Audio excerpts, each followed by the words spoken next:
ഇവിടെ സഭയുടെ മുമ്പാകെ ഒരു വർഷത്തിൻ്റെ അവസാനം ഈ വർഷത്തിൻ്റെ ആരംഭത്തിൽ നിർത്താൻ തരുന്ന ദൈവകൃപയ്ക്കായിട്ട് ദൈവത്തെ നന്ദിയോടെ സ്തോത്രം ചെയ്യുന്നു.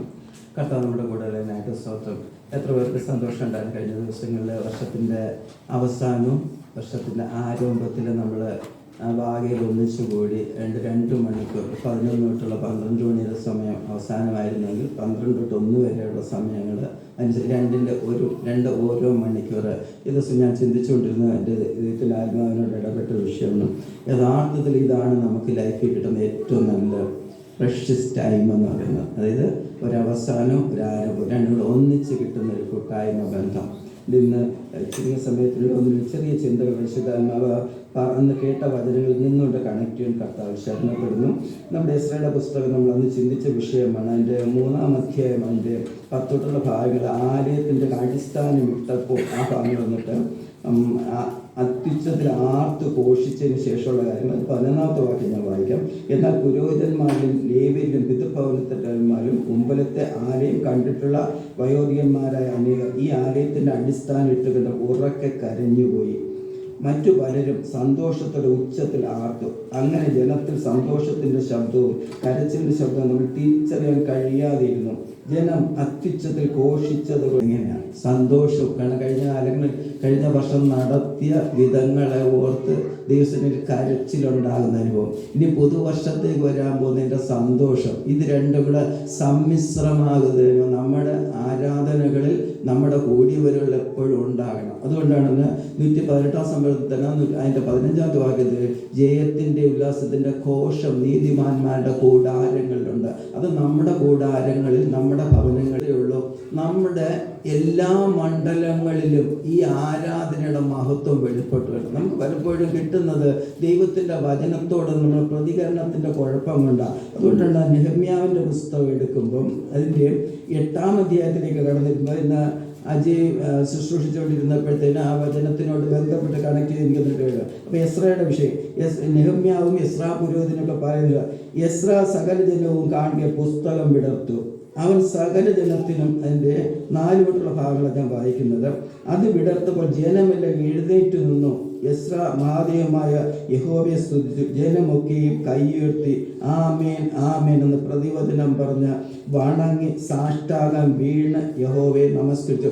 ഈ നാളുകളിൽ നമുക്ക് നഷ്ടപ്പെട്ടു ഏറ്റവും വലിയ കുഴപ്പം എന്തെന്ന് പറഞ്ഞാൽ അവൻ അഗ്നിജ്വാലയ്ക്കുള്ള കണ്ണുള്ള തീഷ്ണമുള്ള ദൈവമെന്ന് എബ്രായക്കളിൽ നിന്ന് വായിച്ചു. പക്ഷേ നമുക്ക് ദൈവത്തിൻ്റെ വചനത്തോടുള്ള സമീപനം നമ്മൾ പലപ്പോഴും മാറിപ്പോയി. ദൈവം നമ്മെ അനുഗ്രഹിക്കുന്ന ദൈവമാണ്. നമ്മൾ എവിടെ ആക്കി വെച്ചാൽ അവിടെ നിശ്ചയമായി ദൈവം അനുഗ്രഹിക്കും. പക്ഷെ നമുക്ക് വചനത്തിലേക്ക് മടങ്ങി വരണം. നമ്മൾ വചനത്തിലെ ദൈവത്തിന് കൊടുക്കേണ്ട ബഹുമാനം കൊടുത്താൽ, നന്ദി കരയേറ്റാൽ നിശ്ചയമായും എത്ര വാഗ്ദത്വങ്ങളുണ്ട് അത് ഊവെന്നല്ല അതൊക്കെ നിവർത്തീകരിക്കപ്പെടും. പലപ്പോഴും നടക്കാത്തതിൻ്റെ കാരണം നമുക്ക് ദൈവത്തോടെ സമീപനം മാറി. ഇവിടെ അവർ അങ്ങനെ ചെയ്തു കഴിഞ്ഞപ്പോൾ അവർ തുടർന്നുള്ള കാര്യങ്ങൾ പറയുന്നു. അതിൻ്റെ 7 ഭാഗങ്ങൾ 2 ഭാഗങ്ങളായി ന്യായപ്രമാണത്തെ പൊരുൾ തിരിച്ചു കൊടുത്തു. ഇങ്ങനെ അവർ ദൈവത്തിൻ്റെ ന്യായപ്രമാണ പുസ്തകം തെളിവായി വായിച്ച് കേൾപ്പിക്കും, വായിച്ചത് ഗ്രഹിപ്പാൻ തക്കവണ്ണം അർത്ഥം പറഞ്ഞു കൊടുക്കുകയും ചെയ്തു. അപ്പം ഇങ്ങനെ വചനത്തിൻ്റെ പൊരുളുകൾ സഭയ്ക്കകത്ത് നമ്മൾ പൊരുൾ തിരിച്ചു കൊട്ടുന്നു. എന്നാൽ ഇത് വ്യക്തിപരമായി നമ്മൾ വായിക്കുമ്പോൾ അത് പൊരുൾ തിരിച്ചൊക്കെ കിട്ടുമ്പോൾ സംഭവിക്കുന്നത് 8-ാം അധ്യായത്തിന് വീണ്ടും നമുക്ക് കാണാൻ കഴിയും. ജനമെല്ലാം ന്യായപ്രമാണ വാക്യങ്ങളെ കേട്ടപ്പോൾ കരഞ്ഞുപോയി. മനസ്സിലാവുന്നു. അപ്പോൾ ഒരു അനുഭവത്തിൽ ദൈവസന്നിധിയിൽ ഇരിക്കുമ്പോൾ ഒരു കരച്ചിലോടുകൂടി ഒരു അനുതാപത്തോടുകൂടി ആ ദൈവത്തോടുള്ള ഭയവും ബഹുമാനവും ഒക്കെ നമ്മുടെ ജീവിതത്തിൽ ഉണ്ടായാൽ, ഞാൻ ഏറ്റവും ഇത്രയും നാളത്തെ എൻ്റെ 25 വർഷത്തെ ആത്മീയ ജീവിതത്തിൻ്റെ ശുശ്രൂഷ ജീവിതത്തിൽ നിന്ന് ധൈര്യത്തോട് പറയാൻ കഴിയും അത് നമുക്ക് അനുഗ്രഹമാണ്, നമ്മുടെ തലമുറയ്ക്ക് അനുഗ്രഹം. എവിടെ നമ്മുടെ ദൈവത്തിൻ്റെ വചനത്തോടുള്ള സമീപനം മാറണം. അതുകൊണ്ടാണ് ആ വർഷത്തിൻ്റെ അവസാനം മാത്രമല്ല വർഷത്തിൻ്റെ ആരംഭം ഇത് രണ്ടും സമ്മേളിക്കുന്നത് പോലെ നമ്മുടെ എല്ലാ കൂടിവരകളിലും നമ്മുടെ എല്ലാ പ്രാർത്ഥന നമ്മുടെ എല്ലാ ആരാധന അങ്ങനെ ഒരു നമ്മൾ തലമുറയ്ക്ക് പറഞ്ഞു കൊടുക്കണം. ദൈവസ്ഥലിരിക്കുന്ന ഇവിടെ സാഷ്ടാംഗം വീണു. നമ്മുടെ ദിവസങ്ങളിൽ വാകയിൽ പറഞ്ഞപ്പോൾ 2-3 വിഷയങ്ങളോട് പങ്കുവച്ച വിഷയം. കാരണം ദൈവത്തിൽ നമ്മൾ പ്രാർത്ഥിക്കുന്ന വിഷയം കൈ മലർത്തി പ്രാർത്ഥിക്കണം, കൈ ഉയർത്തി പ്രാർത്ഥിക്കണം, മുട്ടുമേൽ നിന്ന് പ്രാർത്ഥിക്കണം, മുട്ടിൽ ഇരുന്ന് പ്രാർത്ഥിക്കണം, സാഷ്ടാംഗം വീണ് വരുത്തി പ്രാർത്ഥിക്കണം. നിങ്ങൾ കുഞ്ഞുങ്ങളോടൊക്കെ പറയാം, നിങ്ങളൊക്കെ മുറിക്കകത്ത് വാതിലടച്ച് രഹസ്യത്തിൽ ഇതൊക്കെ ഒന്ന് ചെയ്ത് പ്രാക്ടീസ് ചെയ്യാം. കുഞ്ഞുങ്ങളൊക്കെ പഠിപ്പിക്കണം എങ്ങനെ മുട്ടുമേലിരുന്ന് പ്രാർത്ഥിക്കണം, എങ്ങനെ കരം ഉയർത്തി പ്രാർത്ഥിക്കണം, കൈ മലർത്തി പ്രാർത്ഥിക്കണം. ഇതിൻ്റെ വ്യത്യസ്തമായ തലങ്ങളൊക്കെ അന്നൊക്കെ അവർക്ക് പഠിപ്പിച്ചു കൊടുക്കാനുള്ള ദൈവം കൃപ. ഞാൻ പറഞ്ഞ സാരം നമ്മൾ ദൈവ ദൈവസന്നിധി. നമ്മൾ പറയും അയ്യോ പഴയ നിയമമല്ലേ, പഴയ നിയമം പ്രമാണത്തിൽ. പക്ഷേ ഇവിടെ പറഞ്ഞ പഴയ നിയമത്തിൽ പ്രമാണം നിവർത്തീകരിക്കുകയാണ് യേശു വന്നത്. യേശു കർത്താവ് വന്നുകൊണ്ട് നമുക്ക് ലാഘവത്തോടു കൂടി അയ്യോ നമ്മുടെ കർത്താവ് നമ്മുടെ പോക്കറ്റിലുണ്ടെന്നേ നമ്മൾ പറഞ്ഞാൽ കേൾക്കല്ലേ. കാരണം മക്കളെങ്കിൽ അവകാശികൾ, ആ ആറ്റിറ്റ്യൂഡൊക്കെ മാറി നമ്മുടെ വാഗ്ദത്വങ്ങൾ പ്രാപിച്ചെടുക്കുന്ന 2026 വാഗ്ദത്വങ്ങൾ പ്രാപിച്ചെടുക്കുന്ന ഒരു കാലഘട്ടത്തിലാണ്. അതുകൊണ്ട് നമ്മൾ ആവർത്തന പുസ്തകം 11-ാം അധ്യായത്തിലേക്ക് കാണുമ്പോൾ കഴിയും നമ്മൾ വായിക്കണം. വായിച്ചൊരു വചനമാണ്, ആണ്ടിൻ്റെ ആരംഭം മുതൽ അവസാനം വരെ നിന്റെ ദൈവമായ യഹോവയുടെ ദൃഷ്ടി എപ്പോഴും അതിന്മേലിരിക്കണം. ആണ്ടിൻ്റെ ആരംഭം മുതൽ അവസാനം വരെ യഹോവയുടെ ദൃഷ്ടി അതിന്മേൽ ഏതിന്മേലിരിക്കുന്നു. അതിൻ്റെ ഭാഗങ്ങളിലേക്ക് മുന്നോട്ട് കടന്നു പോകണം. 7-ാമത്തെ വാക്യത്തിൽ വായിക്കുന്നു, യഹോവ ചെയ്ത മഹാപ്രവൃത്തികളൊക്കെയും നിങ്ങൾ കണ്ണാലെ കണ്ടിരിക്കുന്നുവല്ലോ, ആകയാൽ നിങ്ങൾ ബലപ്പെടുവാനും നിങ്ങൾ കൈവശമാക്കാൻ കടന്നു പോകുന്ന ദേശം ചെന്ന് നടക്കുവാനും യഹോവ നിങ്ങളുടെ പിതാക്കന്മാർക്കും അവരുടെ സന്തതിക്കും കൊടുക്കുമെന്ന് അവരോട് സത്യം ചെയ്ത ദേശമായി പാലും തേനും ഒഴുകുന്ന ദേശത്ത് നിങ്ങൾ ദീർഘായുസ്സോടിരിപ്പാനും ഇന്ന് ഞാൻ നിങ്ങളോട് ആജ്ഞാപിക്കുന്ന കൽപ്പനകളൊക്കെയും പ്രമാണിച്ചു നടപ്പി. എന്നിട്ട് പറയാ, നീ കൈവശമാക്കാൻ ചെന്ന ദേശം നീ വിട്ടുപോകുന്ന മിസ്രൈം ദേശം പോലെ അല്ല. അവിടെ നീ വിത്ത് വിതച്ചിട്ട് പച്ചക്കറിത്തോട്ടം പോലെ നിന്റെ കാലുകളെ കൊണ്ട് നനയ്ക്കേണ്ടി വന്നു. നിങ്ങൾ കൈവശമാക്കാൻ ചെല്ലുന്ന ദേശമോ മലകളും താഴ്വരകളും ഉള്ളതായി ആകാശത്ത് നിന്ന് പെയ്യുന്ന മഴവെള്ളം കുടിക്കുന്നു നിന്റെ ദൈവമായ യഹോവ പരിപാലിക്കുന്നതുമായ ദേശമെന്ന്. ആ ദേശത്തെ പ്രിയമുള്ളവർ നിങ്ങൾ എന്നെ ആക്കി വെച്ചിരിക്കുന്നത്. ദേശം പല സ്ഥലങ്ങളിൽ കിടന്നെടുത്തുനിന്ന് നിങ്ങൾക്ക് കാണാൻ കഴിയാത്ത, നിങ്ങൾക്ക് ചിന്തിക്കാൻ കഴിയാത്ത മണ്ഡലമുള്ള ഒരു ആത്മമണ്ഡലത്തിൽ പാനും തേരും ഒഴുകുന്ന പോലത്തെ ഒരു അനുഭവത്തിലേക്ക്, ഒരു കനാനിൻ്റെ ദേശത്തിൻ്റെ അനുഭവത്തിലേക്ക് കൊണ്ട് നട്ട് കഴിയുമ്പോൾ അവിടെ പറയുക, ഇവിടെ പറയുന്ന ആണ്ടിൻ്റെ ആരംഭം മുതൽ അവസാനം വരെ നിന്റെ ദൈവമായ യഹോവയുടെ ദൃഷ്ടി എപ്പോഴും ഓർത്തുകൊള്ളണം. ഇതിനകത്ത് നിങ്ങളായിരിക്കുമ്പം നിങ്ങൾക്ക് മറച്ചു വെക്കാൻ നിങ്ങളുടെ യഹോവയുടെ ദൃഷ്ടി എൻ്റെയും നിങ്ങളുടെ മേലുണ്ട്. മനസ്സിലാണ്? അതാണ് നമുക്ക് കിട്ടേണ്ടത്. ആണ്ടിൻ്റെ അവസാനമായാലും ആരംഭമായാലും തുടർമാനായിട്ട് നമ്മൾ അങ്ങനെ മുന്നോട്ട് പോകാൻ കഴിയണം. ഗലാത്യരുടെ ലേഖനത്തിലേക്ക് കടന്നു വരുമ്പോൾ കാണുവാനായിട്ട് കഴിയുന്ന ഒരു വിഷയമുണ്ട്. ആത്മാവിൽ തൊട്ട് ജഡത്തിലാണോ അവസാനിപ്പിക്കുന്നത്? പലപ്പോഴും നമ്മൾ തുടക്കമെല്ലാം ആത്മാവില്ല. ജനുവരി 1-ാം തീയതി ആകുമ്പോൾ ആത്മാവിൽ തുടങ്ങി ഭയങ്കര ആവേശമായി, നമ്മുടെ ഉത്സാഹമായി, ഉന്മേഷമായി. പക്ഷേ ഓരോ മാസം കഴിയുമ്പോൾ നമ്മുടെ അവസ്ഥ എന്താ? വീണ്ടും നമ്മൾ അവസാനം കാത്തിരിക്കുക. ഒരു ഡിസംബർ 31 വരെ കാത്തിരിക്കുകയാണോ? അടുത്ത ഡിസംബർ 31 വരെ കാത്തിരിക്കാനല്ല ദൈവം നമ്മെക്കുറിച്ച് ആഗ്രഹം. പിന്നെ എന്തോ ഓരോ ദിനവും പ്രാർത്ഥിക്കുമ്പോൾ ആരംഭവും അവസാനം ഒന്നിച്ചു ചേർന്ന്. അതാ ഞാൻ പറഞ്ഞത്, പ്രാരംഭത്തിൽ പറഞ്ഞത് ഡിസംബർ 31-ാം തീയതി രാത്രി 11 മണി മുതൽ 12 മണി വരെയുള്ള സമയവും 12 തൊട്ട് 1 മണി വരെയുള്ള ആ 2 സമയം സമ്മേളിക്കുന്നത് പോലെ ഒരു ആത്മീയ അനുഗ്രഹത്തിലേക്ക് വരെ എപ്പോഴും നമുക്ക് ഉണ്ടാകണം. നമ്മുടെ ദുഃഖം മാത്രമല്ല, കാരണം വിലാപം മാത്രമല്ല, ജയത്തിൻ്റെയും ഉല്ലാസത്തിൻ്റെ കോശം നീതിമാന്മാരുടെ കൂടെ. ആരാ നീതിമാന്മാര്? ദൈവം നേരത്തെ പറഞ്ഞാൽ സങ്കീർത്തനം ഷെയർ ചെയ്ത് പോകുന്ന അതിനകത്ത് ആണ് ദൈവത്തോട് പറ്റിച്ചേർന്നിരിക്കുന്ന അനുഭവത്തിൽ കർത്താവിനെ മാനിക്കാൻ കഴിയും. ദൈവത്തോട് കൂടെ നടക്കുന്ന അനുഭവങ്ങളുണ്ടെങ്കിൽ നോഹ നടന്നതുപോലെ, കാലേബ് നടന്നതുപോലെ, യോശുവ നടന്നതുപോലെ, ഹാനോക്ക് നടന്നതുപോലെ ആ സന്നിധിയിൽ ദൈവത്തോട് ചേർന്നൊക്കെ ഇരിക്കാൻ കഴിയുന്നുണ്ട്. കൂടാരത്തിൽ കിടന്ന സന്തോഷം ഉണ്ടാവും. മനസ്സിലാകുന്നു? ഈ കൂടാരത്തിലേക്ക് ഉണ്ടാകത്തിൻ്റെ കാരണം എന്താ? എന്ന് നമുക്ക് ദുഃഖം പറയാനുള്ളൂ. കർത്താവേ, കഴിഞ്ഞ നാളുകളിൽ എനിക്കൊന്നും ചെയ്യാൻ കഴിഞ്ഞിട്ടില്ല, ഒത്തിരി വേദനകൾ, ഒത്തിരി നൊമ്പരങ്ങൾ. അയ്യോ, വേദന മാത്രം പറയാനില്ല. ഹബക്കൂക്ക് പ്രവചനത്തിൽ പറയുന്നു, മുന്തിരിവള്ളിയുടെ അനുഭവം ഒന്നും ഉണ്ടാകത്തില്ല, ഗോശാല ഇതൊന്നും ഉണ്ടെങ്കിലും ഇല്ലെങ്കിലും ഞാൻ യഹോവയിൽ സന്തോഷിക്കല്ലേ. പറ്റുമോ? അങ്ങനെയാണ് നമ്മുടെ ഈ ഒരു ആറ്റിറ്റ്യൂഡിലേക്ക് കയറിയാൽ നമുക്ക് ഭയങ്കര ബ്ലെസ്സിങ്. ഞാൻ പറയുന്നത്, മാതാവേ പിതാവേ നമ്മളോടൊക്കെ പറയാം, നമുക്കങ്ങനെ സന്തോഷിക്കാൻ കഴിയും. നമ്മുടെ തലമുറ എങ്ങനെ സന്തോഷിക്കും? അവർ വചനത്തിൽ പുകഴണമെങ്കിൽ ഈ നാട്ടിൽ നമ്മൾ ചില തീരുമാനങ്ങൾ, ഒന്ന് വചനത്തോടുള്ള മാതാപിതാക്കളുടെ സമീപനം എന്താണ്? കാരണം മുതിർന്നവരുടെ സമീപനമാണ്. നമ്മൾ എങ്ങനെയാണോ അതുപോലെ നമ്മൾ കാലിന്മേൽ കാലിട്ടിരുന്നാണ് വചനം വായിക്കുന്നതെങ്കിൽ നമ്മൾ താടിക്കിങ്ങനെ തലയിൽ കൈയൊക്കെ വെച്ച് വളരെ രസകരമാണ്. കുഞ്ഞുങ്ങൾ അത് കണ്ടു പഠിക്കും. മുട്ടുമേലിരിക്കാൻ പഠിക്കണം. മാതാവേ പിതാവേ നിങ്ങൾ ഞാൻ ദിവസം മുട്ടുമേലിരിക്കാൻ പറ്റുമെങ്കിൽ, നമുക്ക് കരയാൻ പറ്റുമെങ്കിൽ, നമുക്ക് വിനയപ്പെടാൻ കഴിയാം. അടുത്ത തലമുറ, നെക്സ്റ്റ് ജനറേഷൻ, തലമുറയായിട്ട് പോകും. മനസ്സിലാവുന്നോ? അപ്പൊ ഇവിടെ ഒരു ഭാഗം എല്ലാത്തിലും ആത്മാവിൽ തുടങ്ങി ആത്മാവിൽ ജഡത്തിലല്ല അവസാനിപ്പിക്കണം. ഇനി 2-ാമത്തെ മണ്ഡലത്തിലേക്ക് നമ്മൾ കടന്നു പോകും. വേഗത്തിൽ മുന്നോട്ട് പോകട്ടെ. 2-ാമത്തെ മണ്ഡലത്തിൽ കടന്നു വരുമ്പോൾ നമുക്ക് ഇയ്യോബിന്റെ പുസ്തകം കാണാൻ പറ്റും. അവിടെ ബിൽദാദ് 8-ാം അധ്യായത്തിൽ കഴിയുമ്പോൾ ബിൽദാദ് പറയുന്നുണ്ട്, കാരണം നിന്റെ പൂർവ്വസ്ഥിതി അല്പമായിട്ട് തോന്നാം, പക്ഷെ നിന്റെ അന്ത്യസ്ഥിതി അതിമഹത്തായിരിക്കും. മനസ്സിലാവും? പലപ്പോഴും നമ്മുടെ പൂർവ്വസ്ഥിതി ഒന്നുമില്ലെന്നേ, പക്ഷെ അന്ത്യസ്ഥിതി ദൈവം പറയുന്ന ആത്മമണ്ഡലത്തിൽ അത് അതിമഹത്തായ മാന്യമായിട്ട് മാറാൻ പറ്റും. എപ്പോഴാ പറ്റുന്നത്? കാരണം ഇയ്യോബിനെ പോലെ കഷ്ടതയിടുമ്പോൾ ഇയ്യോബിന്റെ പുസ്തകത്തിലേക്ക് നമുക്കൊന്ന് കടന്നു വരാം. ഇയ്യോബിന്റെ പുസ്തകം അതിൻ്റെ 42 വരുമ്പോൾ കാണാൻ കഴിയുന്നൊരു കാര്യം, യോബ് തൻ്റെ സ്നേഹിതന്മാർക്ക് വേണ്ടി പ്രാർത്ഥിച്ചു. അതൊക്കെ നമുക്ക് നന്നായിട്ടറിയാം. വേണ്ടി പ്രാർത്ഥിച്ചപ്പോൾ യഹോവ തൻ്റെ സ്ഥിതിക്ക് ഭേദം വരുത്തി. മുമ്പേ ഉണ്ടായിരുന്നൊക്കെ യോബിന് ഇരട്ടിയായി കൊടുത്തു. അത്രയും മാത്രം പറഞ്ഞ് നമ്മൾ തൃപ്തിപ്പെടുത്തു പോകുമ്പോൾ ഇന്ന് രാത്രികാലം ശ്രദ്ധിക്കുകയാണ്. താഴോട്ട് വായിക്കണമേ. അവൻ്റെ സകല സഹോദരന്മാരും സഹോദരിമാരും ഒക്കെ വന്നിട്ട് അവന് ഒത്തിരി ഉപകാരങ്ങളൊക്കെ കൊടുത്തതിന് ശേഷം പറയുന്നതിന് 12ാമത്തെ വാക്യം, ഇങ്ങനെ യഹോവ യോബിൻ്റെ പിൻകാലത്തെ അവൻ്റെ മുൻകാലത്തേക്കാൾ അധികം അനുഗ്രഹിച്ചു. അവന് 10,000 ആടും 6,000 ഒട്ടമുണ്ടായി. കാരണം 1000 കാളയും 1000. ഇതെല്ലാം 1-ാം അധ്യായത്തിലേക്ക് വരുമ്പോൾ 1-ൽ പറഞ്ഞിരിക്കുന്ന വ്യക്തമായിട്ട് എണ്ണി അതിൻ്റെ കണക്ക് ഇരട്ടിയായിട്ട് കാണുവാനായിട്ട് നമുക്ക് കാണാൻ കഴിയും. യോബിൻ്റെ പുസ്തകം 1-ാം അധ്യായത്തിൽ എന്തൊക്കെയാണോ കൊടുത്തിരുന്നത് പറഞ്ഞോ അതിൻ്റെ എല്ലാം ഇരട്ടിയായിട്ടുള്ളൊരു അനുഭവത്തെ നമുക്ക് ഇവിടെ കാണുവാനായിട്ട് കഴിയും. എന്നിട്ട് പറയുന്ന ഒരു വളരെ പ്രധാന രസകരമായിട്ടൊരു വിഷയം അതിനകത്ത് കാണാം. അവന് 7 പുത്രന്മാരും 3 പുത്രിമാരും ഉണ്ടായി. മൂത്തവൾക്ക് യമീമ എന്നും, രണ്ടാമത്തവൾക്ക് കെസിയ എന്നും, മൂന്നവൾക്ക് ഹെരോൻ ഹപ്പൂക്ക് എന്നും വിളിച്ചു. യോബിൻ്റെ പുത്രിമാരെ പോലെ സൗന്ദര്യമുള്ള സ്ത്രീകൾ ദേശത്തെങ്ങും ഉണ്ടായിരുന്നില്ല. മനസ്സിലാവും. എന്നിട്ട് അതിനുശേഷം അതുവരെ സഹോദരിമാർക്ക് സ്ത്രീകൾക്ക് ഓഹരി കൊടുക്കാതിരുന്നപ്പോൾ യോബിൻ്റെ പുത്രിമാർക്ക് ഓഹരി കിട്ടുവാൻ തക്കൊണ്ടിടയായി. എത്ര അനുഭവം കിട്ടല്ലേ. കാരണം യോബിൻ്റെ പൂർവ്വസ്ഥിതി എന്താ വളരെ കഷ്ടമാണ്, പ്രയാസം തോന്നിയില്ല. അതിൻ്റെ അന്ത്യസ്ഥിതി അതിമഹത്തായിട്ട് ഒരു പ്രവചന ദൂതിലൂടെ ബിൽദാദിലൂടെ കേൾക്കുമ്പോൾ യോബ് വെട്ടുകളഞ്ഞല്ല. യോബ് അതിന് വേണ്ടിയിട്ടല്ല പ്രാർത്ഥിച്ചത്. യഹോവയ ദൈവം തൻ്റെ സ്നേഹിതന്മാരോട്, നിങ്ങൾ യോബിൻ്റെ അടുത്ത് ഇല്ല, യോബ് നിങ്ങൾക്ക് വേണ്ടി പ്രാർത്ഥിക്കും, അപ്പോൾ നിങ്ങൾക്ക് വിടുതൽ കിട്ടും.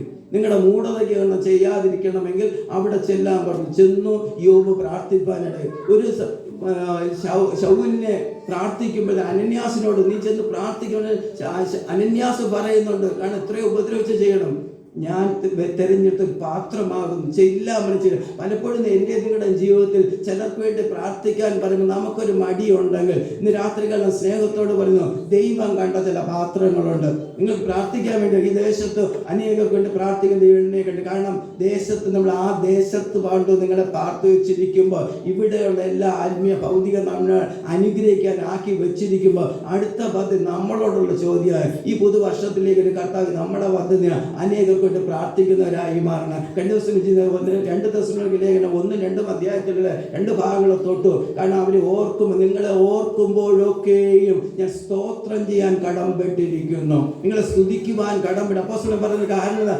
നമുക്കിത് ചെയ്തേ മതിയാകത്തുള്ളൂ. നമുക്ക് കിട്ടി നമ്മുടെ എൻ്റെ ഭാര്യ, ഭർത്താവ്, എൻ്റെ മക്കൾ, അല്ലെങ്കിൽ എൻ്റെ മാക്സിമം എൻ്റെ സഭ വരെ, അതിനപ്പുറം നമുക്ക് ചിന്താഗതിയില്ല. എന്നാൽ ഇന്ന് രാത്രികാലം ഒന്ന് കണ്ണ് തുറക്കണം. കർത്താവേ, ഒരു പുതിയൊരു നമ്മുടെ റെവലേഷനിലേക്ക് കയറണം. ഒരു വചനം കിട്ടുമ്പോൾ ആ വചനത്തിനകത്ത് അതിന് ഒരു ഇതിനകത്തിട്ട് കടഞ്ഞെടുത്ത് കഴിഞ്ഞാൽ കുറേ നേരം കഴിയുമ്പോൾ അതിൻ്റെ സത്ത് കിട്ടുന്നത് പോലെ, അല്ലെങ്കിൽ ഒരു കലത്തിനകത്ത് ഒത്തിരി മരുന്നുകളൊക്കെ ഇട്ട്, പച്ചമരുന്നുകളൊക്കെ ഇട്ട് വെള്ളം ചൂടാക്കി തിളപ്പിച്ച് കുറേ കഴിയുമ്പോൾ ചുരുങ്ങി വന്നതിന് അവസാനം ഒരു അരക്കപ്പായിട്ട് മാറും. അതിൻ്റെ പേരെ കഷായം എന്ന് പറഞ്ഞ പോലെ ദൈവത്തിൻ്റെ വചനം നമുക്ക് തോന്നും വളരെ വിശാലം. ഇതെത്ര കേട്ടതാ, മത്തായിയുടെ സുവിശേഷം എത്ര കേട്ടാണ്, യോഹന്നാന്റെ സുവിശേഷം എത്ര പ്രാവശ്യം, എസ്രയുടെ പുസ്തകം നമ്മൾ വായിച്ചതല്ലേ, നെഹമ്യാവ് വായിച്ചത്, ഇതിനകത്ത് എന്തായിരിക്കും. പക്ഷെ ഇതൊന്ന് ഈ നാൾ കടഞ്ഞെടുക്കണം കേട്ടോ. ഇതിനകത്ത് ചില ഒത്തിരി ആത്മീയ നമ്മെ രൂപാന്തരപ്പെടുത്തി ഏതു മനുഷ്യനെ ക്രിസ്തുവിൽ തികഞ്ഞവനാക്കാൻ കഴിയുന്നത് ഈ വേദപുസ്തകത്തിനകത്ത്.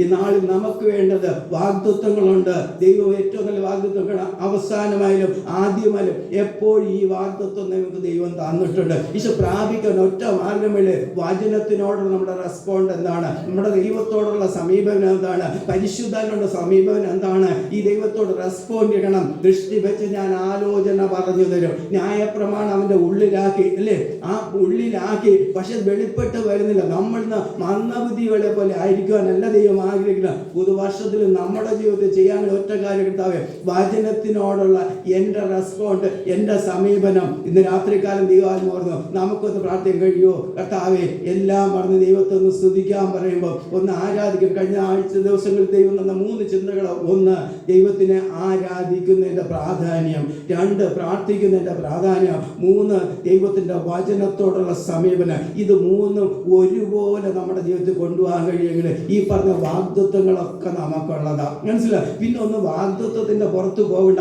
അതുകൊണ്ടാണ് കർത്താവ് വ്യക്തമായിട്ട് മുൻപേ അവൻ്റെ രാജ്യവും നീതി അന്വേഷിപ്പി, അതോട് ഇതൊക്കെയും പുറകെ വരുന്നേ, നന്മയും കയറുന്ന ആയുഷ്കാലം പിന്തുടരും. കർത്താവ് പറഞ്ഞ് ചെയ്താൽ മാത്രം മതി. കർത്താവ് 12 പറഞ്ഞ പോലെ 12 ശിഷ്യന്മാരെ തിരഞ്ഞെടുക്കുമ്പോൾ തന്നോട് കൂടെ ഇരിക്കുവാനും ഭൂതങ്ങളെ പുറത്താക്കാനും രോഗികളെ സൗഖ്യമാക്കാനും ഒക്കെ പറഞ്ഞേക്കുമ്പോൾ കൂടെ ഇരിക്കാതെ ഇത് ചെയ്യാൻ പറ്റും. ഇരിക്കാതെ നമുക്ക് ചിലപ്പോൾ ചെയ്യാൻ പറ്റും. ഈ സംഘം നമ്മൾ ശുശ്രൂഷകളൊക്കെ പലതും ചെയ്യാം. പക്ഷെ കൂടെ ഇരുന്നാലുള്ള ഭാഗ്യം എന്തെന്ന് പറയുമ്പോൾ 12 ശിഷ്യന്മാരെ തിരഞ്ഞെടുത്തു. പക്ഷെ 12 പേരെ യേശു കൊണ്ടുപോയില്ല. യേശു 3 പേരെ കൊണ്ട്. എന്തുകൊണ്ടാ? 12 പേരെ കർത്താവിനെ തിരഞ്ഞെടുത്ത, പക്ഷെ 3 പേരെ കൊണ്ടാണ്. ഈ 3 എണ്ണത്തിനെ കൊണ്ട് കർത്താവിന് 2 കോറുണ്ട്. ഒരു കോറ് കർത്താവിനോട് ചേർന്നിരിക്കുന്ന ഒരു കോറ്, രണ്ടാമത് 3ന്റെ ഒരു കോറ്, പിന്നെ ഒരു 12ന്റെ കോറ് എന്ന് പറഞ്ഞതുപോലെ നമ്മൾ ദൈവമായിട്ടുള്ള ഏത് കോറിലാണ് നിൽക്കുന്നത്? രാത്രികാലം ആ സഹിത്വത്തിലേക്ക്, ആ ഒരു ഇന്റിമസിയിലേക്ക് കയറിയിട്ട് ആ പറ്റിച്ചേർന്ന അനുഭവത്തിന് നമ്മുടെ ഹൃദയത്തിന്റെ നിരൂപണങ്ങളെ ദൂരത്തുനിന്ന് ഗ്രഹിക്കുന്നതും നമ്മുടെ അകത്തൊരു വേദന വന്നാൽ, ഇപ്പൊ ഞാൻ ഫോർ എക്സാമ്പിൾ എന്നെ എടുക്കുക, എന്നെ ആ മറ്റൊരാളെ വേദനിപ്പിച്ച് ദുഃഖിപ്പിച്ചാൽ ഞാൻ ഒന്നും ചെയ്യേണ്ടെന്ന് മിണ്ടാതിരുന്നുകൊണ്ട് ദൈവസന്നിധിയിൽ ഒരു തുള്ളി കണ്ണുനീര് വരുമ്പോൾ മണിക്കൂറുകൾക്കകത്ത് അപ്പുറത്തുനിന്ന് ഫോൺ കാൾ വരും. കാരണം ഉണ്ടല്ലോ, അവിടെ ഇരിക്കാൻ ഒക്കുന്നില്ല. ഹൃദയത്തിന്റെ ഭാരത്തോട് നിലവിളിച്ച് കരഞ്ഞുകൊണ്ട് വരിക, ദൈവദാസനെ ക്ഷമിക്കണമേ. ഇതെപ്പോഴാണ് സംഭവിച്ചത്? നാം ദൈവത്തോട് പറ്റിച്ചേർന്ന് യുദ്ധം ചെയ്യാനൊന്നും പോണ്ടെന്ന്. അത് അതേ സമയത്ത് മുകളിലേക്ക് എത്തിയില്ല. അതുകൊണ്ടാണ് പറയുന്നത്, ആത്മാവിനോട് സംസാരിക്കുന്നത് ശ്രദ്ധിച്ചു വേണം. കാരണം ഒരു കുടുംബത്തിൽ 4 പേരുണ്ട്, ഭാര്യയുണ്ട്, ഭർത്താവുണ്ട്, 2 കുഞ്ഞുങ്ങളുണ്ട്. നല്ല കാര്യം. പക്ഷെ ഭാര്യയാണ്, കുഞ്ഞുങ്ങളാണ്, ഭർത്താവാണ്, എന്തും പറയാനുള്ള ലൈസൻസ് നമുക്ക് തന്നിട്ടില്ല. അതൊരു ആത്മാവാണ്. ഒരു കൊച്ചു കുഞ്ഞാലും വളർന്നാലും അത് പൂർണ്ണ ആത്മാവ്. ചെറിയ ആത്മാവില്ല, വലിയ ആത്മാവില്ല. മനസ്സിലാകുന്നോ? അകത്തുള്ള ഇവിടെ ഇരിക്കുന്ന ലോയിസ് ആണെങ്കിലും അജയ് ആണെങ്കിലും ഇവിടെ ഇരിക്കുന്ന ഓരോ നമ്മളെല്ലാം ഓരോ ആത്മാവാണ്. അവിടെ വ്യത്യാസങ്ങളൊന്നുമില്ല. അവിടെ വരുമ്പോഴും കർത്താവിന്റെ സന്നിധിയിൽ എല്ലാവരും ഒരുപോലെ നിൽക്കും. മനസ്സിലാകുന്നുണ്ടോ? അവിടെ ആണെന്നും പെണ്ണെന്നും വ്യത്യാസം കാണത്തില്ല. ആത്മമണ്ഡലമൊക്കെ തുറന്നു കിട്ടിയെന്ന് പറയാനായിട്ട് ഒക്കത്തില്ല. നിങ്ങൾക്ക് പ്രിയ സഹോദരങ്ങളെ, ഈ ദിവസം നമ്മുടെ കണ്ണ് തുറന്ന് നമ്മൾ സംസാരിക്കുന്നതും നമ്മൾ ഇടപെടുന്നതും എല്ലാ കാര്യങ്ങളും ഒരു ആത്മീയമായിട്ടുണ്ട്. കൊളസുകളെയും വ്യക്തമായിട്ട് വാക്കിനാലോ ക്രിയാലോ എന്തു ചെയ്താലും അതെല്ലാം കർത്താവ് യേശു ക്രിസ്തുവിന്റെ നാമത്തിൽ ചെയ്ത് പിതാവായി ദൈവത്തിന്റെ മഹത്വപ്പെടുത്തുന്നത്. ഇന്നലെ കുഞ്ഞുങ്ങളൊക്കെ കളിച്ചു, അവർ ഓടി സന്തോഷമായിട്ടൊക്കെ ഇരുന്നു. അത് കഴിഞ്ഞപ്പോഴത്തേന് പറഞ്ഞു കുറച്ച് സമ്മാനമൊക്കെ കൊടുക്കണമെന്ന്. സമ്മാനം കൊടുക്കാമെന്ന് ഞാൻ അറിയാം. സമ്മാനം കൊടുത്തപ്പോൾ ഞാൻ ഹല്ലേലൂയ എന്ന് സ്തോത്രം പറഞ്ഞൊരു സമ്മാനം കൊടുക്കും. അപ്പോൾ ആരോ ചോദിച്ചു, പാസ്റ്റർ ഹല്ലേലൂയ പറയുന്നൊക്കെ പറഞ്ഞു. പക്ഷെ അല്ലല്ലോ. അത് കഴിഞ്ഞ് ഇന്ന് രാവിലെ കഴിഞ്ഞ് ഞങ്ങൾ പ്രാർത്ഥനയിലിരിക്കും. ദൈവാത്മ പറഞ്ഞു, വാക്കിനാലോ ക്രിയാലോ എന്തു ചെയ്താലും കർത്താവ് യേശു നാമത്തിൽ ചെയ്ത് കർത്താവിൻ്റെ നാമത്തിൽ ചെയ്ത് പിതാവ് ദൈവത്തിന് മഹത്വപ്പെടും. കർത്താവ് നമ്മൾ ഇന്നലെ എല്ലാവരും ഇവിടെ പോയി സന്തോഷം. എന്തൊരു സന്തോഷമായിരുന്നല്ലേ. 6 മണിയായപ്പോഴത്തേനും വിളിയം പറയുക, വെള്ളത്തിലോട്ട് ഇറങ്ങി ചാടണമെന്ന് പറഞ്ഞുകൊണ്ട് റെഡി ആയിട്ടിരുന്നു. എന്തൊരു സന്തോഷമാണ് അല്ലേ. നീതിമാന്മാരുടെ കൂടാരത്തിൽ ഉല്ലാസം സന്തോഷം ഘോഷമൊക്കെ ഉണ്ടായല്ലേ. അതനുഭവിച്ചു. പക്ഷെ അത്രയും സന്തോഷം ഇത് പറയുന്നത് വരെ ഞാൻ മുഖത്ത് കണ്ടില്ല. എല്ലാവരുടെ മുഖം ഇങ്ങനെ മസിൽ പിടിച്ചിരിക്കുക. ഞാൻ പറയുന്നത്, നമ്മൾ ദൈവസന്നിധി വരുമ്പോൾ ഒന്ന് നമുക്ക് ചിരിക്കാൻ കഴിയണം. ഈ അപ്പനൊന്ന് കാണട്ടെ. കർത്താവ് നോക്കിയിട്ട് ഇത്രയും കൊടുത്തിട്ട് എവിടെ ഏതെല്ലാം സ്ഥലങ്ങളിലായിരുന്നു. സാക്ഷ്യങ്ങളൊക്കെ പറഞ്ഞല്ലോ. കർത്താവ് മരണകരമായ അനുഭവത്തെ കൂടെ നടത്തി ഇവിടെ കൊണ്ടുവന്നിരുന്നു. എന്നിട്ട് മഹത്വം നമുക്ക് സന്തോഷമില്ല അല്ലേ. അത്ഭുതകരമായിട്ട് മരണകരമായ അനുഭവത്തിൽ ദൈവനെ വിടുവിച്ചു. ഇത്രത്തോളം നിന്റെ മക്കളെ പ്രിയാൻറ്റി പറഞ്ഞതുപോലെ ഇവിടെയൊക്കെ വരാൻ കഴിയുന്ന സ്വപ്നത്തിൽ പോലും ചിന്തിച്ചു. ഞാനൊന്നും സ്വപ്നത്തിൽ പോലും ചിന്തിച്ചില്ല, ഞാൻ പ്രാർത്ഥിച്ചതുപോലുമില്ല. പക്ഷെ പൊന്നുതമ്പനെ കൊണ്ട് കൃപയാൽ കൊണ്ടുവന്ന ഞാൻ പറഞ്ഞ അതൊക്കെ ഓർത്ത് സ്തുതിക്കാൻ പറ്റുന്നത്. എവിടെ നിന്നാലും മുട്ടുകുത്തി ഞാൻ പ്രാർത്ഥിക്കും. എവിടെ ഓസ്ട്രേലിയ എല്ലാ സ്റ്റേറ്റുകളിൽ പോയി എവിടെ പോയപ്പോഴും അവസരം കിട്ടിയപ്പോഴൊക്കെ മുട്ടുകുത്തി അവിടെ പോയി ഞാൻ പ്രാർത്ഥിച്ചിട്ടേ പോയിട്ടുള്ളൂ. റോഡിൽ നിന്ന് മുട്ടുകുത്തി പ്രാർത്ഥിക്കാൻ അനുഭവം തന്ന അനുഭവങ്ങൾ അവിടെയും ചെയ്തിട്ടുണ്ട്. ഞാൻ പറഞ്ഞ എൻ്റെ കർത്താവിനെ കുറിച്ച് പറയാൻ എനിക്ക് ലജ്ജയില്ല കേട്ടോ. എൻ്റെ ആയുസ് പോകുന്നത് വരെ എവിടെ എൻ്റെ യേശുവിനെ കുറിച്ച് പറയാം. എനിക്ക് സത്യം ഇന്നലെ ആഗ്രഹം ഉണ്ടായിരുന്നു അവിടെ നിന്നൊന്ന് കർത്താവിനെ കുറിച്ചൊരു പാട്ട് പാടണമെന്നൊക്കെ കൊതിയുണ്ട്, ആഗ്രഹം. സാഹചര്യം നടക്കാത്തതുകൊണ്ട് മിണ്ടാതെ അവിടെ പോയി ഇരുന്നത്. എങ്കിലും ഞാൻ എവിടെ അവസരങ്ങളൊക്കെ കിട്ടുമ്പോൾ എന്തിനാ പ്രാർത്ഥിച്ചു തുടങ്ങിയത്? എന്തിനാ തീർന്ന സമയത്ത് പ്രാർത്ഥിക്കാതെ ചെയ്തുകൂടായിരുന്നോ? പ്രാർത്ഥിക്കാൻ നമുക്ക് ഇവിടെ ആഘോഷിച്ചിട്ട് നമുക്ക് ബാർബിയൊക്കെ ആഘോഷിച്ച് ബലൂണൊക്കെ പൊട്ടിച്ച് സന്തോഷിച്ച് വെള്ളത്തിലൊക്കെ വിളിച്ചിട്ടൊക്കെ ഇങ്ങനെ വന്നാൽ പോരല്ലോ. എന്തിനാ പ്രാർത്ഥന? അതൊക്കെ ചെയ്യുമ്പോൾ അതിനുള്ളൊരു പ്രൊട്ടക്ഷൻ വേണം. ഒത്തിരി പേര് ആഘോഷം പൂർത്തീകരിക്കാവുന്ന എത്ര അനുഭവങ്ങളുണ്ടെന്നറിയാമോ? വിനോദസഞ്ചാരത്തെ ബന്ധക്കോസ്ത് അനുഭവത്തിൽ വാഹനം കൊണ്ടുപോയിട്ട് തിരിച്ചു വരുന്ന ആശുപത്രിയിലൊക്കെ കിടക്കുന്ന അനുഭവങ്ങളെന്ന് കൈ ഒടിഞ്ഞു വരുന്ന അനുഭവങ്ങൾ കണ്ടിട്ടുണ്ട്. അങ്ങോട്ട് പോകുന്ന വണ്ടിക്കകത്ത് ഇരിക്കുമ്പോൾ വെറുതെ ഒരു കുഞ്ഞിൻ്റെ മുകളിൽ വേറൊരു എടുത്ത് ചാടിയത് മാത്രമേ ഉള്ളൂ. ആ വണ്ടി നേരെ തിരിച്ച് ഹോസ്പിറ്റലിലേക്ക് വിട്ടു. അവിടെ നിന്ന് കഴിഞ്ഞ് വീട്ടിൽ തിരിച്ചു വരുന്നത് പ്ലാസ്റ്റർ ഇട്ടുകൊണ്ട് ആ കുഞ്ഞ് വരുന്നത്. എങ്ങനെ ഇരിക്കുന്ന ആരാണ്? പക്ഷെ എല്ലായിടത്തും കർത്താവിനെ നമുക്ക് മറക്കാനൊക്കെ ഇല്ല. മനസ്സിലാണ്? കർത്താവിന്റെ മുന്നിൽ ആ പ്രൊട്ടക്ഷൻ, ആ പെട്ടകത്തിനകത്ത് രക്ഷയുടെ ആ പെട്ടകത്തിനകത്ത് ഇരുന്നു കൊണ്ട് വേണം പോകുവാൻ. നമുക്ക് ജാതികളെ പോലെ പറ്റത്തില്ല. നമുക്ക് രാത്രി 10 മണി 11 മണി 12 മണിക്ക് ഇടയ്ക്ക് ജാതികൾ കിടന്ന് അവർ നൃത്തം ചെയ്ത് ആഘോഷിച്ച് മദ്യപിച്ച് ലെക്ക് കേട്ട് അവർ കിടന്നുകൊണ്ട് ഹാപ്പി എന്ന് വിളിക്കുന്ന പോലത്തെ വിളിയല്ല പറയുന്നത്. നമ്മൾ അന്ന് രാത്രി എങ്ങനെ വിളിച്ചോ അത് ഹൃദയത്തിന്റെ ആഴങ്ങളിൽ നിന്ന് വിളിച്ചാണ് ആ വിളി. എൻ്റെ നിങ്ങളുടെ കൂടാരങ്ങളിൽ ഉണ്ടാകണം, എൻ്റെ നിങ്ങളുടെ ഭവനങ്ങളിൽ ഉണ്ടാകണം, നിങ്ങളുടെ ഭവന പ്രാർത്ഥനയ്ക്കകത്തുണ്ടാകണം. അതിൻ്റെ ശബ്ദഘോഷം അത് ദൂരം വ്യാപരിക്കാൻ ഇടയാകണം. ആ ദൂരം വ്യാപരിച്ചാണ് പെന്തക്കോസ്തിനാൾ വ്യാപരിച്ചതുപോലെ ആ ശബ്ദം അന്വേഷിച്ചത്. നിങ്ങളുടെ ഭവനങ്ങളുടെ ആരാധന, നിങ്ങളുടെ ഭവനത്തെ വാതിലടച്ചിട്ട് ആരും വളരെ രഹസ്യമായിട്ട് പമ്മിയിരുന്ന് പ്രാർത്ഥിക്കുന്ന ആരാധനയെ കുറിച്ച് അല്ല ഞാൻ പറയാം. നിങ്ങളുടെ ഭവനത്തിൽ തമ്പേറൊക്കെ ഉണ്ടെങ്കിൽ അത് കൊട്ടണം, കൊട്ടി കൈകൊട്ടി ആരാധിച്ച് ദൈവത്തെ മഹത്വം. ദൈവം ആയുസ് തന്നില്ലേ, ആരോഗ്യം തന്നില്ലേ? ഒരു ഡിസംബർ 31 രാത്രി കർത്താവേ ചെയ്തെന്ന് പറയുന്നു. ഓരോ ദിനവും ദിനം തോറും നമ്മൾ ഇത് പറയുന്ന ഒരു പ്രക്രിയയിലേക്ക് നമ്മൾ മാറണം. അടുത്ത ജനുവരി ഈ അവസാനം വരെ കാത്തിരിക്കുവാനല്ല ഞാൻ പറയുന്നത്. നിങ്ങളുടെ കുടുംബത്തിനത് സന്തോഷത്തോടെ ദൈവത്തെ സ്തുതിക്കുക, സന്തോഷത്തെ ദൈവത്തെ അറിഞ്ഞ പാട്ടുകൾ പാടി ദൈവത്തെ സ്തുതിച്ചും ആരാധിച്ചു. അതിൻ്റെ നടുക്ക് ദൈവ സാന്നിധ്യം ഇറങ്ങും, അതിൻ്റെ നടുക്ക് ദൈവത്തിന്റെ മഹത്വം. ഇവിടെ 2 മണ്ഡലം നിങ്ങൾ തൊടുകണം. ഒന്ന് കരച്ചില്, ദുഃഖത്തിന്റെ കാരണം സന്തോഷത്തോടുകൂടി കരച്ചില്. കാരണം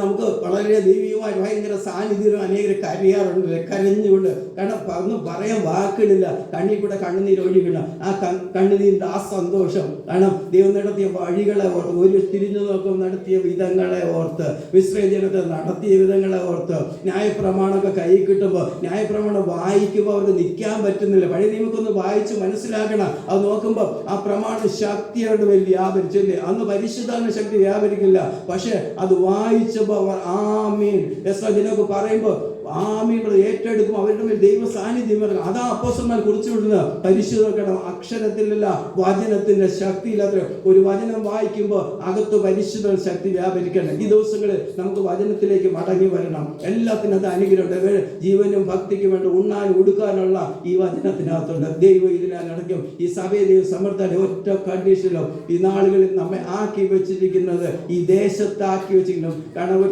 ദേശം പോലെ ആക്കി ആത്മമണ്ഡലത്തെ ആക്കി വെച്ചിരിക്കണം.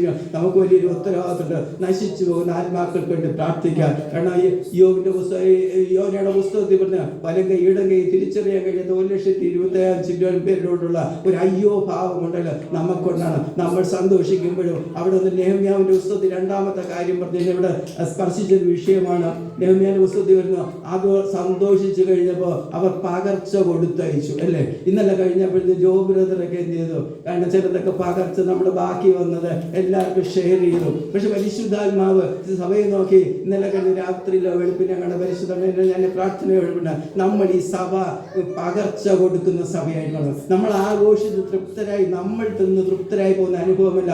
ഇത് സന്തോഷം പങ്കുവെക്കുന്ന, നമ്മുടെ ആത്മീയമായിക്കോട്ടെ ഭൗതികമായിക്കോട്ടെ, മറ്റുള്ള ഓൾഡ് ഏജ് ഹോമിലൊക്കെ ചില ഭക്ഷണം ഇല്ലാത്തവരായിരിക്കും. അങ്ങനെയുള്ള ചില സ്ഥലങ്ങളിലൊക്കെ നമ്മുടെ പകർച്ചകൾ, നമ്മുടെ കുടിവരവുകൾ വരുമ്പോൾ അതിൻ്റെ ഒരു പങ്ക് അവർക്ക് പങ്കണം. ഇന്ന് രാത്രികാലം നിങ്ങൾ ഞാൻ സന്തോഷിക്കുമ്പോൾ ഈ സന്തോഷം പകരപ്പെടണം. ഇതിന്റെ ശബ്ദം ഉയരണം. ഇത് അനേകർക്ക് ആശ്വാസമായി, നിങ്ങൾക്ക് താങ്ങായി, നിങ്ങൾക്ക് തണലായി. എവിടെയൊക്കെ നമ്മളിരുന്ന് പ്രാർത്ഥിക്കുമ്പോൾ ദുഃഖത്തോടും പ്രയാസത്തിലും ചില തകർന്ന ചില കുടുംബങ്ങൾ ഉണ്ടാകും. കണ്ണുകളടയ്ക്കാൻ പ്രാർത്ഥിക്കാം. കർത്താവേ, ചില തകർന്ന കുടുംബങ്ങൾക്കകത്ത് മനസ്സമാധാനത്തിലെ സ്വസ്ഥതയിലെ ചില കുടുംബങ്ങളെ ഞങ്ങൾ കർത്താവെ സഭയായിട്ട് ഈ ദേശത്ത് ഒന്നിച്ച് പ്രാർത്ഥിച്ച് ഞങ്ങൾ ഒന്നിച്ച് ആരാധിക്കുമ്പോൾ കർത്താവെ ഈ ദേശത്ത് ആ സാന്നിധ്യം വെളിപ്പെട്ട് വരട്ടെ. യേശുവിന്റെ നാമത്തിൽ ഒരു മനസ്സോടെ പ്രാർത്ഥിക്കുന്നു. പിതാവേ, ദൈവമേ, ഞങ്ങൾ അനുഭവിക്കുന്ന ദൈവിക സമാധാനം, ആ സന്തോഷം യേശു കർത്താവേ അവരുടെ ഉള്ളിൽ പകരണമേ. അവിടുന്ന് രാജാതി രാജാവായി, അവിടുന്ന് കർത്താതി കർത്തായി ഓരോ ഉള്ളങ്ങളുടെ ഉള്ളിൽ വാഴേണ്ടതിന് ഞങ്ങൾ ദൈവത്തോട് പ്രാർത്ഥിക്കുന്നു. കർത്താവേ, ഹല്ലേലൂയ. ജയത്തിന്റെ ഘോഷം, ഉല്ലാസത്തിന്റെ ഘോഷം, ഹല്ലേലൂയ. നീതിമാന്മാരുടെ കൂടാരം വെളിപ്പ് അത് വെളിപ്പെട്ട് വിട ഘോഷമായി, അത് ശബ്ദമായി മാറി ഈ ദേശത്ത് അനേകർ കർത്താവ് യേശുവിനെ അറിയാം. സ്വർഗമിട്ട് ഞങ്ങൾ ഒന്നിച്ച് പ്രാർത്ഥിക്കുന്നു. ഞങ്ങൾ അനുഭവിക്കുമ്പോൾ ചിലർക്ക് പകർച്ച കൊടുക്കുന്ന അനുഭവങ്ങളെ പോലെ ഈ നാളിൽ കർത്താവെ ചെയ്തെടുക്കുവാൻ സ്വർഗം സഹായിക്കണമേ. അല്ലെങ്കിൽ ആത്മീയത്തിലും ഭൗതികത്തിലും കർത്താവെ ഒരു അഭിവൃദ്ധിയിലേക്ക് ആ നന്മകൾ കണ്ട് സന്തോഷിക്കുന്ന അനുഭവമായിട്ട് അനുഭവിക്കാൻ വിളിക്കപ്പെട്ടവന് അനുഗ്രഹിക്കുന്നവരായിരിക്കുന്നു പറഞ്ഞതുപോലെ അനുഗ്രഹിക്കുന്ന ഒരു അനുഭവത്തിലേക്ക് ഒരു വെൽവിഷറാക്കി ഞങ്ങളെ ഓരോരുത്തരെയും മാറ്റണം. സഭയാ കുടുംബത്തെ ഏൽപ്പിച്ച് പ്രാർത്ഥിക്കുന്നു. സുശീൽവാൻ കർദാസനായ നാട്ടിൽ പ്രാർത്ഥിക്കുന്നു. വീണ്ടും ബലപ്പെടുത്തി ശക്തി ഇബ്രാഹിം മക്കൾക്ക് വേണ്ടി ഇടിവ് നിൽപ്പാൻ മധ്യസേന പ്രത്യേക കുടുംബമായിട്ട് ഏൽപ്പിച്ച് പ്രാർത്ഥിക്കുന്നത്. ഓരോ കുടുംബങ്ങളെ ഞങ്ങൾ കർത്താവിന്റെ കരുത്തിൽ ഏൽപ്പിക്കുന്നു. ദൈവം മൂടി മറയ്ക്കും. അവർ തങ്ങൾ ചെയ്യുന്ന കൃപയ്ക്ക് ആയുസ്സോത്രം മഹത്വത്തോടെ എടുക്കും. പ്രാർത്ഥനയായിട്ട് യേശുവിൻ നാമത്തിൽ തന്നെ ആമേൻ. ആമേൻ. പ്രാർത്ഥിക്കണം. പ്രത്യേകം ഓർക്കണം, നമ്മുടെ ജീവിതത്തിൽ നമ്മളാരും ഒറ്റയ്ക്കല്ല. ഇത് ഒറ്റയ്ക്കുള്ളൊരു ബിസിനസ് അല്ല. കൂട്ടമായിട്ട് നിന്നാൽ, ഒരു കൂട്ടമായിട്ട് ദൈവത്തിൽ നിന്ന് ദൈവത്തെ സ്തുതിച്ചാൽ, ആരാധിച്ചാൽ പലതും ഇന്നലെ ഒരു നഷ്ടപ്പെട്ടതിനെ ഈ വർഷം നമുക്ക് പിടിച്ചെടുക്കാം. ആത്മമണ്ഡലത്തിൽ പുതുബലത്തോടെ പുതുശക്തിയോടെ നമുക്ക് ചിലതിനെ പിടിച്ചെടുക്കാം. ദൈവം നാളിൽ നമ്മെ വലുതായിട്ട് അനുഗ്രഹിക്കട്ടെ. അതിനോട് നമുക്ക് ഓർത്ത് ഈ വചനങ്ങളെ ദൈവം അനുഗ്രഹിക്കട്ടെ. God bless you.